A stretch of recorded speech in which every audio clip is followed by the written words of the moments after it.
J'ai arrêté l'école juste après le bac. Pas de master, pas d'école de commerce. Et pourtant, ça ne m'a pas empêché de réussir à développer des business à succès, dont certains ont généré plusieurs dizaines de millions d'euros.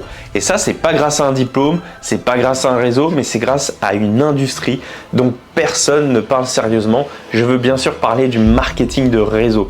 Personnellement, j'ai commencé à vendre des produits à base d'aloe vera vers l'âge de 24 ans. Alors, je faisais des réunions dans des salons, j'allais chez les gens, je pitchais le plus habilement possible auprès des personnes de ma liste que je faisais grandir au fur et à mesure.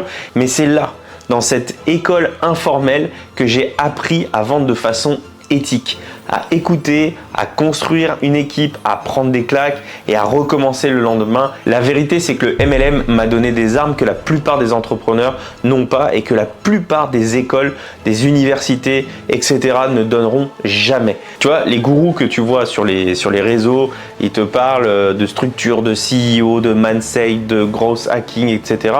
Mais la plupart, ils savent même pas closer une vente dans la vraie vie. Donc aujourd'hui, ce que je voudrais faire dans cette vidéo, c'est de partager les 7 leçons les plus utiles que j'ai volées directement au MLM et qui m'ont permis de bâtir des business solides, rentables et alignés. D'ailleurs, si tu as un business et que tu veux poser des bases solides, les vraies, celles qui vont t'apprendre sur le terrain à faire les bonnes choses, alors tu cliques sur le lien qui est juste en dessous et je t'expliquerai comment on peut bosser ensemble pour structurer tout ça de façon concrète. Allez, c'est parti. Alors, la première des choses, la première leçon, c'est de maîtriser son projet de vie. Quand on accueille quelqu'un dans cette industrie, on ne se lance pas comme ça tête baissée dans le business. La première chose que l'on veut, c'est comprendre quel est son projet de vie. Il faut que le projet professionnel soit au service de son projet de vie. Et ça, malheureusement, on ne l'apprend pas. On se lance tête baissée, on veut des choses, on a un vague pourquoi. Mais dans le MLM, tu apprends très vite que si tu n'as pas quelque chose de viscéral, un vrai projet de vie, quel que soit ton âge, sur plusieurs années, alors à un moment ou un autre, tu vas abandonner. Donc l'importance de comprendre pourquoi on se lève le matin, pourquoi on est en train de développer le business qu'on est en train de développer, ça c'est juste hyper important quand on développe un business. L'idée en fait avec ça, c'est d'avoir une mission claire, d'avoir un projet qui te porte un engagement sincère, tu vois. Et j'aimerais te poser une question. Quel est ton projet de vie? C'est quoi ta mission à toi? Pourquoi est-ce que tu fais ce que tu fais? C'est la première étape et c'est une des plus importantes parce que derrière votre business, comme je vous l'ai dit, doit être au service de ce projet et pas l'inverse. C'est pas votre vie qui doit être au service de votre projet professionnel. Alors, la deuxième chose à faire, c'est de valider son environnement. Quand tu te lances dans un projet professionnel, tu sais que tu vas devoir faire des sacrifices et ça va être au détriment très souvent de son entourage. Et ton entourage, il va se poser des questions. Il va se demander ce que tu fais, est-ce que tu es sûr, etc. Et parfois, même en étant bienveillant, ça peut te mettre des bâtons dans les roues. Donc la première chose à faire, ce qu'on faisait en marketing de réseau, c'est qu'on faisait en sorte de rencontrer les personnes les plus proches avant de lancer le projet, avant même qu'il ait signé quoi que ce soit, pour s'assurer que les personnes qui l'entourent, elles aient validé ce qu'il fait, elles ont compris, elles sont OK et qu'elles vont l'encourager. Et bien, vous voyez, une fois que vous avez mis en place votre projet de vie, une fois que vous avez mis en place votre projet entrepreneurial, la première chose que vous devez faire, c'est réunir les personnes qui vous sont très proches pour leur expliquer ce que vous voulez faire, les sacrifices que vous allez faire en temps, pensée, énergie, argent et vous devez les avoir dans votre équipe. Le problème, si vous vous lancez comme ça et que vous ne faites pas en sorte d'avoir des personnes, les personnes qui sont autour de vous, qui sont là pour vous encourager, je peux vous garantir que vous allez recevoir des « alors ça donne quoi? T'en es où dans ton projet? » et ceci et cela. Et malheureusement, au bout d'un moment, ils vont finir par douter et ils vont finir par vous faire douter. Donc vous devez absolument faire en sorte que votre environnement soit validé avant de vous lancer tête baissée dans ce que vous allez faire. La troisième chose, c'est de devenir un maître dans l'art de la prospection. S'il y a bien une chose que le MLM m'a apprise, c'est la prospection. Parce que prospecter, c'est la pierre angulaire de votre business. La prospection, c'est vraiment la matière première de votre entreprise. Vous devez considérer votre entreprise comme une usine à transformation. Vous transformez vos clients à travers des produits ou services. Et ça, vous avez un livre sur le marketing de réseau qui s'appelle Un intérêt direct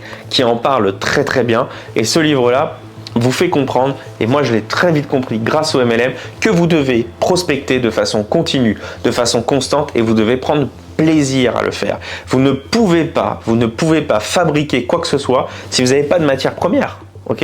Eh bien là, c'est la même chose, quel que soit votre business, votre matière première, ça doit être vos clients. Donc ne vous arrêtez jamais de prospecter. Et pour prospecter, eh bien, il faut apprendre à parler de soi en renvoyant à l'histoire de l'autre. Il faut apprendre l'écoute active. C'est les gens, ils se fichent de ce que vous vendez, ils veulent qu'on les écoute. Encore une fois, n'essayez pas d'inventer les solutions. Je vendais des produits d'aloe vera. L'idée, c'était de voir dans le quotidien de tout un chacun c'était pas comment je vais lui donner les arguments, les techniques, etc. d'aloe vera. Non, c'est répondre à un besoin.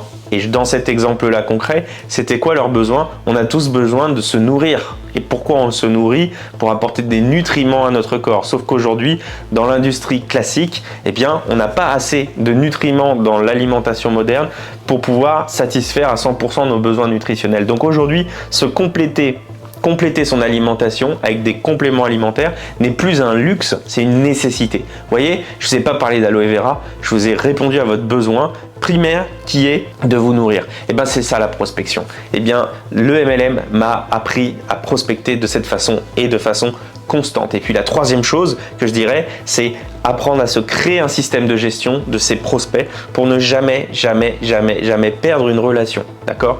La quatrième chose, maintenant que vous avez amené des prospects dans votre usine à production, j'ai envie de dire, eh bien, il va falloir leur présenter ce que vous avez à leur proposer. Donc la quatrième chose, c'est de savoir animer ces présentations. Une bonne présentation, encore une fois, ce n'est pas vendre, c'est se connecter à son audience. Dans le MLM, tu apprends à pitcher devant 1, devant 5, devant 10, devant 20 personnes, avec ou sans support. Et au-delà d'un simple pitch, en fait, c'est quoi? C'est de savoir parler de soi, son storytelling personnel. Les gens vont acheter votre histoire, vont vous acheter vous avant même d'acheter votre produit ou votre service. D'accord? La deuxième chose, c'est d'adapter votre discours. Si vous êtes en individuel, en groupe, en présentiel, en ligne.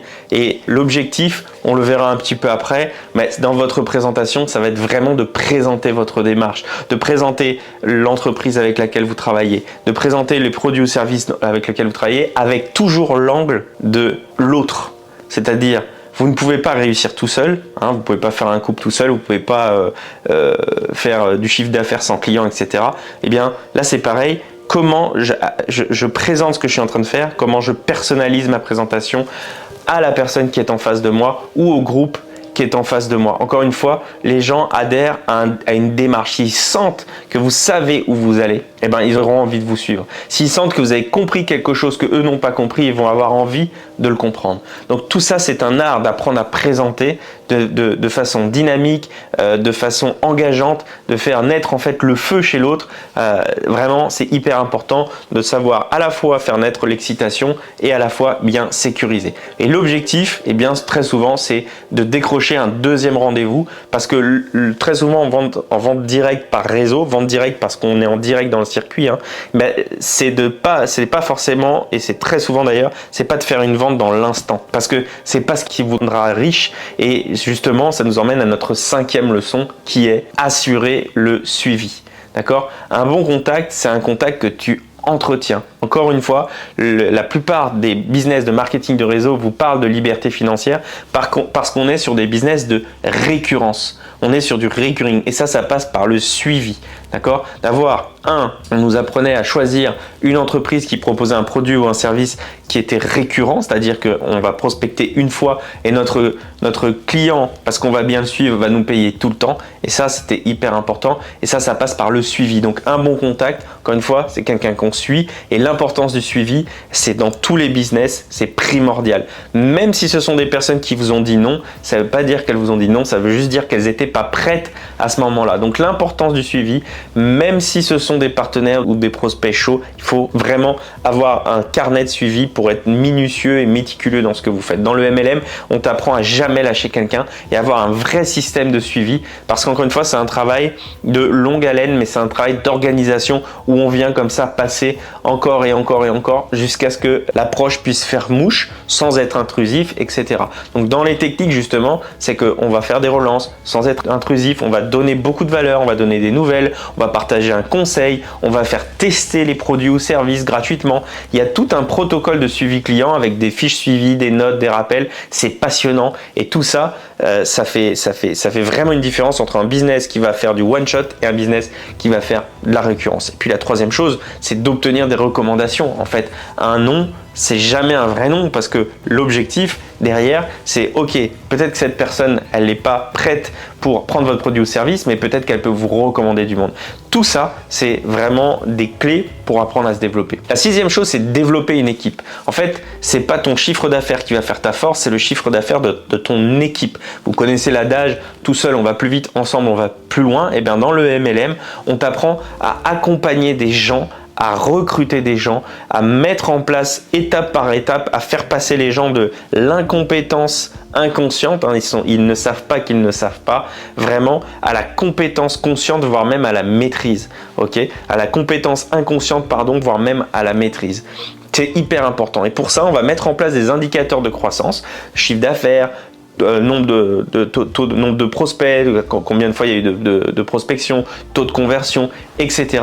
Et on va encadrer, c'est ça qui est génial, c'est qu'on ne nous laisse pas seuls. On va encadrer, d'accord, les premières ventes, on va encadrer les premières actions, on ne laisse jamais un nouveau seul. Et ben, c'est ça aussi que vous devez appliquer dans votre business quand vous développez une équipe. Et par équipe, j'entends évidemment des collaborateurs, mais j'entends aussi des clients. Vous devez les encadrer au départ. Vous ne devez jamais les laisser seuls. La septième chose, c'est d'animer et de faire grandir son équipe. Le succès dans le MLM, c'est pas dans la vente, encore une fois, il est dans la duplication. Ça doit être tellement simple que le moins talentueux d'entre nous doit être capable de l'appliquer avec succès. Un peu comme une franchise, hein, en quelque sorte. Et c'est comme ça qu'on va faire émerger des leaders parce qu'on va assurer la rétention, on va organiser des ateliers, on va faire des formations de groupe. Et quand ton équipe commence à se développer, ton business il se développe et c'est un effet domino. C'est juste incroyable parce que en fait tu démultiplies ton temps, tu démultiplies tes efforts